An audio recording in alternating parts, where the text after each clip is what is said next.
भगवान की बातें इस YouTube चैनल पर आपका स्वागत है। चल रही श्रृंखला गुरु महिमा, जिसमें हमने हाल में आपके लिए गुरु शिष्य पर बहुत सारी छोटी छोटी कथाएं प्रस्तुत करी। उससे पहले हमने गुरु महिमा पर बात करी।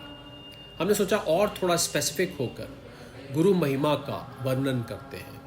गुरु शिष्य परंपरा, शिष्य को क्यों गुरु की आवश्यकता पड़ती है, क्यों किसी साधक को गुरु चाहिए। आइए थोड़ा आज इस पर प्रकाश डालते हैं। पहले गुरु की स्तुति। वैसे तो बैकग्राउंड में स्तुति निरंतर चल रही है, म्यूजिक के रूप में, एक रेसिटेशन के रूप में, पर फिर भी शब्दों में मुख से बोलकर एक बार जरूर स्तुति करते हैं। गुरुर ब्रह्मा गुरुर विष्णु गुरुर्देव महेश्वरा गुरुर साक्षात पर ब्रह्म तस्मै श्री गुरुवे नमः, तस्मै श्री गुरुवे नमः। तो गुरु की आवश्यकता क्यों पड़ती है साधक को, शिष्य को? शिष्य तो गुरु बनने के बाद ही कहलाता है। तो चलिए साधक लेके बात करते हैं। तो आप चाहें जो हो, जैसे भी हो, गुरु आपके जीवन की आवश्यकता है, इस बात को आगे बढ़ाते हैं। हम सब जीवन सागर से भटके हुए यात्री हैं। अपने अस्तित्व को बनाए रखने के लिए हम एक दिशा, एक उद्देश्य और एक लक्ष्य की हमें आवश्यकता रहती है। हमारे जीवन की संपूर्ण अवधि एक उद्देश्य की खोज में ही बीत जाती है। हम धन, प्रतिष्ठा एवं सामाजिक संबंधों में इसे खोजने का प्रयत्न करते हैं, किंतु अंत में हमें इन सुखों की भ्रामक प्रकृति ही अनुभूति होती है। और जब आदमी बूढ़ा हो जाता है तब उसे अनुभव होता है कि जीवन ने उसे ठग लिया। उसे लगता है उसका सब कुछ व्यर्थ और अर्थहीन था, वो मात्र अकिंचन रह जाता है।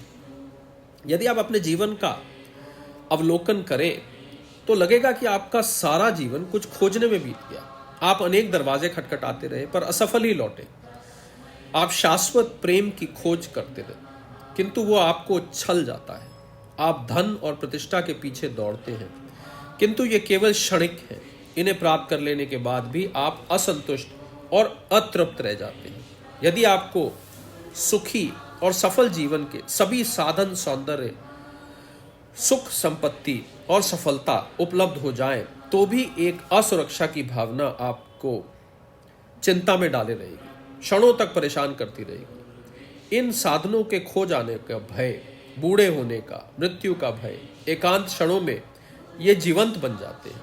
फिर आप टूट जाते हैं इसको सोच सोच के। तो मनुष्य सदा देखा जाए तो भ्रम में रहता है। उसकी बुद्धि अनुचित विचारधाराओं से आच्छादित रहती है, जो उसकी मूल प्रवृत्ति को बहुत तुष्ट कर देती है। अनेक बार जीवन की परिस्थितियां आघात पहुंचाकर आपके भ्रम को दूर कर देती है, जिससे आप सत्य को जान सके, किंतु आप उस पर ध्यान नहीं देते।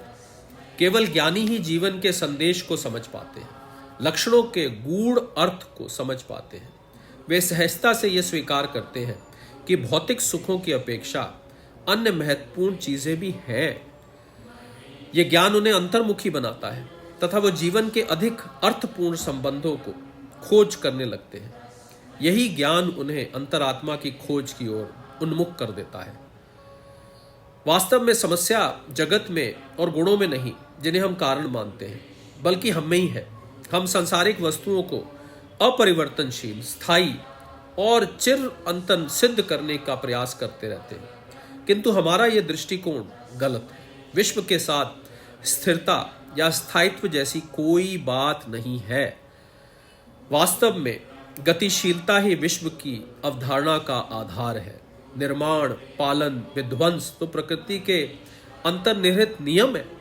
इस प्रक्रिया को रोकने में हम बिल्कुल असमर्थ हैं, और हमें एक ऐसा स्रोत उपलब्ध है जो पूर्ण, अनंत और हमेशा रहने वाला है। यह स्रोत हमारे अंदर ही स्थित है। हमें इस बाहर जगत में ही नहीं खोजना है, परंतु अति निकट होते हुए भी हम इससे बहुत दूर हैं।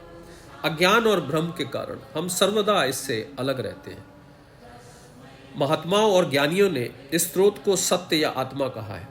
इस स्रोत का तात्पर्य हमारे भौतिक अस्तित्व या अहंकार से नहीं है, जिसके साथ हम प्रायः अपना तादात्म्य स्थापित कर देते हैं, हम उसका रिलेशन बना लेते हैं। ये वो सत्य, वो आत्मा है जो हमारे अंदर निवास करता है। वो चिल्ला चिल्ला कर हमारा ध्यान आकृष्ट कर रहा है। वो हमें अपने अंदर झांकते हेतु बाध्य कर रहा है ताकि हम हमेशा सुख का अनुभव कर सकें। किंतु यह सत्य, यह आत्मा क्या है? क्या वास्तव में इसका अस्तित्व है?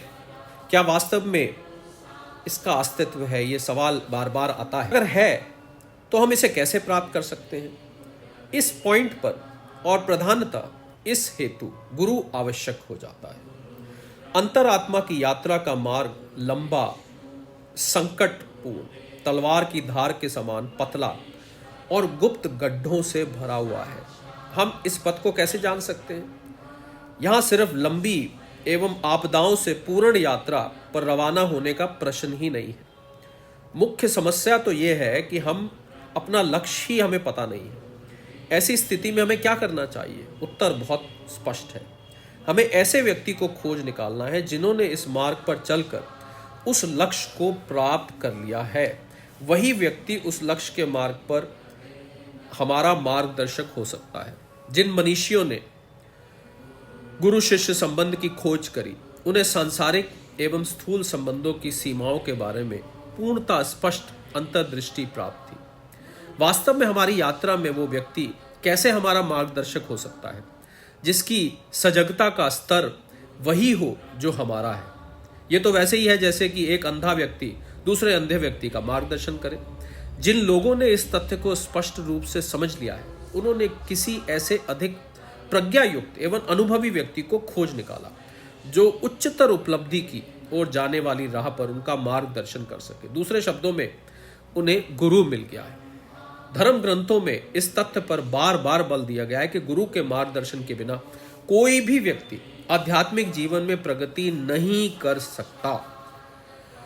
सभी दृष्टिकोणों से ये एक तर्कपूर्ण दावा मालूम पड़ता है। एक शिक्षक की सहायता के बिना हम विज्ञान, कला, इतिहास, भूगोल, गणित, वास्तुशिल्प का ज्ञान प्राप्त नहीं कर सकते। कोई भी संसारिक विद्या नहीं प्राप्त कर सकते। इसी प्रकार आध्यात्मिक ज्ञान के लिए हमें एक गुरु स्वीकार करना ही पड़ेगा। अनेक लोग ये तर्क देते हैं कि गुरु की आवश्यकता नहीं है। वास्तविक गुरु तो हमारे अंदर है, ये सत्य है। किंतु हम में से ऐसे कितने हैं जो उसकी आवाज़ को सुनने, उसे समझने तथा उसके निर्देशों का अनुकरण करने का दावा करते हैं? वास्तव में हम तो उसके अस्तित्व पर संदेह करने हेतु भी प्रवृत्त होते हैं। मनुष्य की मानसिक अवधारणाएं सीमित और बहुत स्थूल है। मानव मन विशुद्ध वासनाओं, इच्छाओं और महत्वाकांक्षाओं का एक संगम है, एक कॉम्बिनेशन होता है। जैसे इस हलचल के बिना आपके लिए गुरु की आवाज़ सुनना कैसे संभव है? इस हलचल के चारों तरफ रहते हुए उसके बीच में कैसे सुन सकते हैं आप? उसकी आवाज़ तो नीरवता, शांति की आवाज़ है। ये वैसा ही व्यर्थ प्रयास है जैसा कि ऐसे कमरे में ऊंचा सुनने वाले व्यक्ति से वार्तालाप करना जहां उच्चतम आवाज़ का बैंड बज रहा हो। आप जो कह रहे हैं उसका कुछ अंश भी वो समझे, इसके लिए ये नितांत आवश्यक है कि बैंड बाजा बंद कर दिया जाए, वो शोर बंद कर दिया जाए। इसी प्रकार यदि हम अपनी नीरवता की आवाज़ सुनना समझना चाहते हैं जो हमारे आंतरिक गुरु से संबंधित है, तो हमें अपने मन के कोलाहल को बंद करना होगा। किंतु ऐसी स्थिति में जबकि हम अपने मन की प्रकृति को ही नहीं समझते, तो ऐसा करना क्या संभव है? हम ये नहीं जानते कि हम प्रेम, घृणा, ईर्ष्या, क्रोध और वासना का अनुभव क्यों करते हैं। अतः हम किस प्रकार उन्हें निष्कासित कर अपने अंदर दिन रात होने वाले कोलाहल को बंद कर सकते हैं। इसे दबाने का हम जितना ही अधिक प्रयास करते हैं, इसकी आवाज़ उतनी बुलंद होती जाती है। इस आंतरिक अशांति या कोलाहल को रोकने हेतु हमें गुरु की आवश्यकता होती है। वे ही उन विधियों के अधिकारी या विशेषज्ञ हैं जिनके द्वारा शरीर, मन और आत्मा का नियंत्रण तथा नियमन होता है। वे ही वो मार्ग दिखा सकते हैं जिस पर चलकर हम अपने मन की उन नकारात्मक वृत्तियों को बदल सकते हैं जो कि हमारे तथा हमारे आंतरिक गुरु के बीच बाधा बनकर खड़ी है। वे ही हमारे आंतरिक गुरु को प्रकट करते हैं जो कि हमारे ही व्यक्तित्व का एक अंश है। अगर सरल भाषा में समझें तो हमारे गुरु ही हमारे अंदर के हिस्से का हमें दर्शन करा देते हैं। बाहर देहधारी प्रत्यक्ष गुरु ही अंतर यात्रा पर हमारा मार्गदर्शन करता है। हमारे अंदर स्थित महान प्रसुप्त शक्ति के विस्फोट हेतु वो प्रस्फोटक का कार्य करता है, जैसे कोई इग्नाइट करने वाला होता है। ऐसा होने के उपरांत हम अपनी इच्छा से अंतरात्मा से संपर्क कर सकते हैं, तब हम कह सकते हैं कि हमें गुरु की आवश्यकता नहीं है, किंतु इसके पूर्व नहीं कह सकते। यद्यपि गुरु की महानता तो दर्शन होने के बाद, साक्षात्कार होने के बाद भी मानी गई है, उसका आदर, उसकी पूजा तो सदा ही मानी गई है।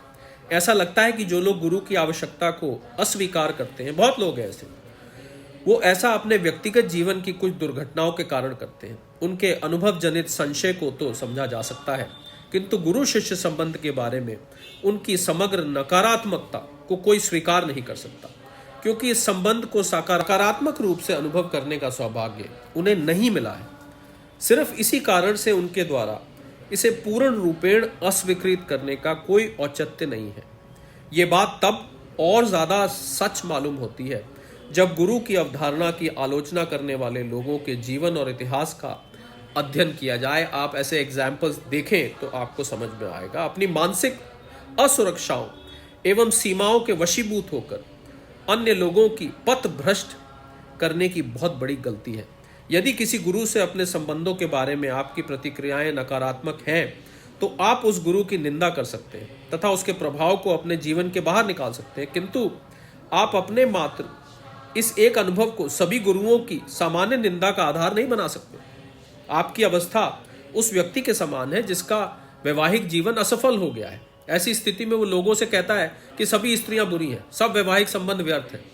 क्या उसका ऐसा कहना या करना उचित है? क्या कोई समझदार व्यक्ति उसकी बातों को पूरी तरह से सत्य के रूप में स्वीकार करेगा? यदि वो व्यक्ति लोगों को ये समझाने में सफल हो जाए कि सभी स्त्रियां बुरी हैं और विवाह एक दुर्घटना है, तो मानव जाति के विकास के मार्ग में एक बहुत ज़बरदस्त बाधा उपस्थित हो जाएगी। आश्चर्य की बात तो यह है कि जो लोग गुरु की निंदा करते हैं तथा घोषणा करते हैं कि गुरु शिष्य संबंध मानसिक विकास में सहायक नहीं है, वे ही एक समय आने पर स्वयं गुरु पद प्राप्त करना चाहते हैं। कितनी बड़ी विडंबना है। वो ये दावा करते हैं कि उन्हें आत्मबोध प्राप्त है तथा वे अपने ज्ञान का संप्रेक्षण कर सकते हैं। ऐसा व्यक्ति जो शिष्यत्व की शर्तों की पूर्ति न कर सका हो, वो भला गुरु कैसे हो सकता है? तो आज इस भगवान की बातें यूट्यूब चैनल में इस चल रही श्रृंखला गुरु महिमा में इतना ही रखेंगे। अभी अगले आने वाले कैप्सूल में गुरु की आवश्यकता क्यों है, इसको थोड़ा सा और विस्तार से लेंगे, जिससे कि भगवान की बातें यूट्यूब चैनल से जो लोग जुड़े हुए हैं, जो इसके सब्सक्राइबर्स हैं, जो इसको देखते हैं, उनको ये पूरी तरह से समझ में आ जाए कि आखिर बिना गुरु गति हो ही नहीं सकती और क्यों गुरु की आवश्यकता पड़ती है। तो इन्हीं शब्दों के साथ आज इस कैप्सूल को यही विराम देते हैं। अगले कैप्सूल में गुरु महिमा के और भी बहुत सारी श्रृंखलाएं चल रही हैं, आपके साथ फिर जुड़ेंगे। तब तक के लिए सादर प्रणाम।